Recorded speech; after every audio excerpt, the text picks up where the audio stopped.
สวัสดีครับก็วันนี้นะฮะมาเจอกันกับ Mac Review นะครับผมจากเพจนักเลงคีย์บอร์ดนะฮะหรือ kbgangster.com นั่นเองนะครับผม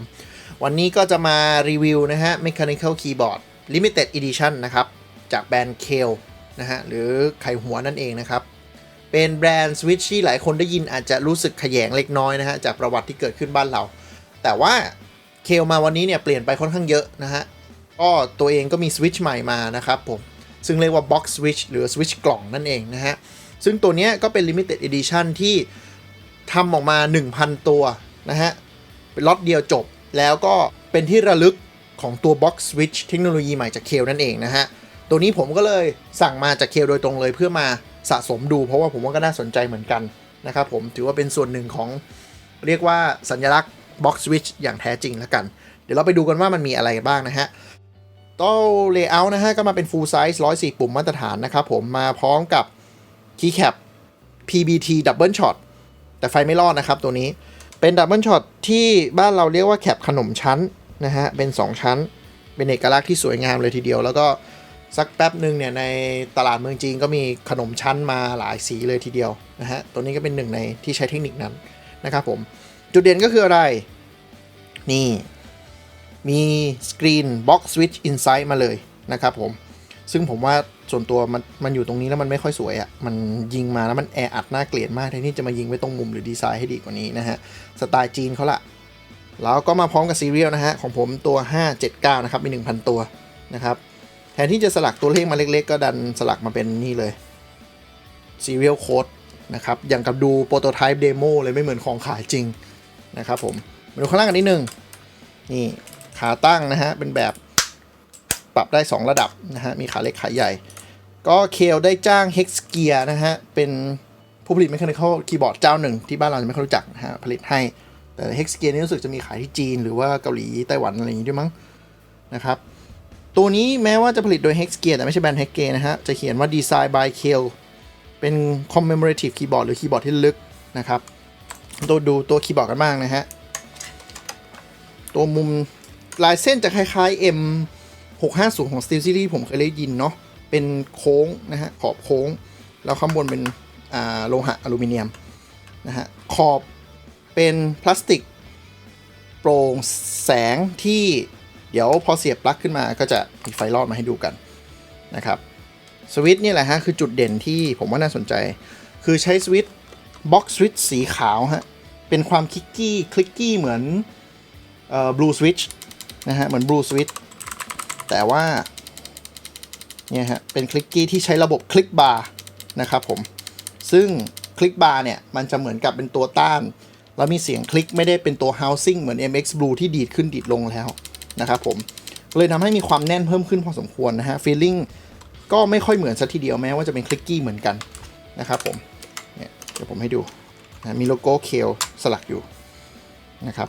นี่ตัวสวิตช์เห็นไหมฮะเป็นบ็อกซ์สวิตช์ก็คือเป็นกล่องซึ่งเป็นกล่องเนี่ยมันจะป้องกันเรื่องฝุ่นเรื่องน้ำเข้าไปในตัวสวิตช์ทำให้มันคงทนกว่าเดิมด้วยนะฮะเนี่ยครับดูตรงมุมด้านหลังดีๆเห็นไหมฮะด้านในจะมีบาร์เด้งอยู่นี่แหละฮะคลิกบาร์เป็นตัวทำให้เกิดเสียงแล้วก็เกิดแรงต้านฟีลลิ่งนะครับผมเป็นเทคโนโลยีที่Kailhคิดค้นขึ้นซึ่งผมว่าน่าสนใจเลยทีเดียวแต่ว่าใช้งานจริงยังไงเดี๋ยวต้องมาดูกันนะฮะเรื่องใช้งานจริงนี่ต้องดูระยะยาวๆซึ่งตัวรีวิวผมนี่ก็คงไม่ได้รู้ว่ามันจะอยู่ทนได้อะไรขนาดไหนนะครับผมที่จะเสริมนิดนึงตะกี้ก็คือ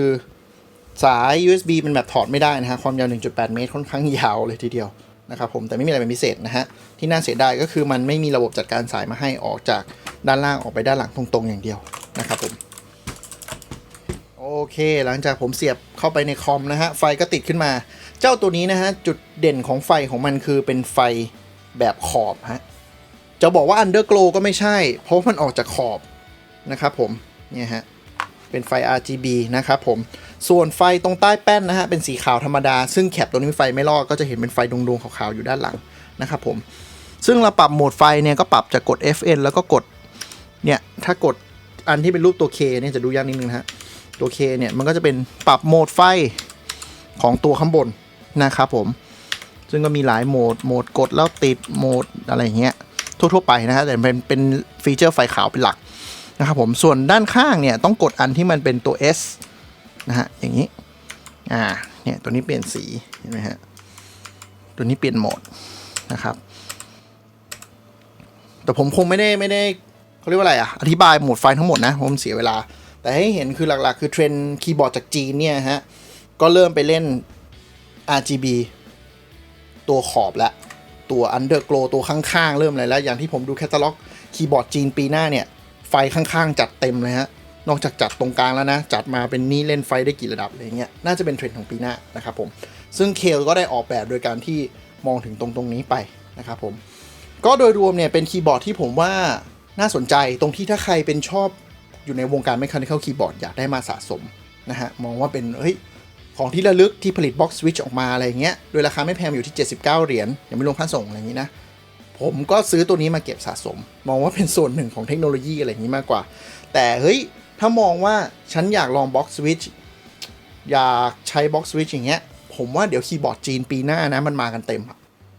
หรือว่าถ้าใครใจร้อนตอนนี้ก็ซื้อ Switch มาทำคอสตอมเองเลยก็ได้นะครับผม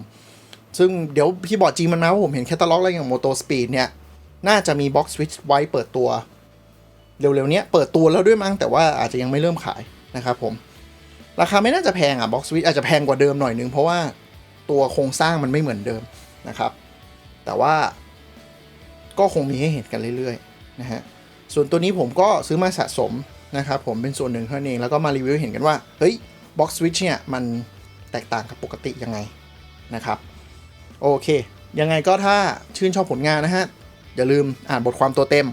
แล้วก็กดไลค์เพจนักเลงคีย์บอร์ดแล้วก็อย่าลืม subscribe หรือกดติดตาม YouTube Channel นี้ด้วยนะฮะก็จะได้มีผลงานให้เห็นกันเรื่อยๆนะครับผมวันนี้ก็ลาไปก่อนครับสวัสดีครับ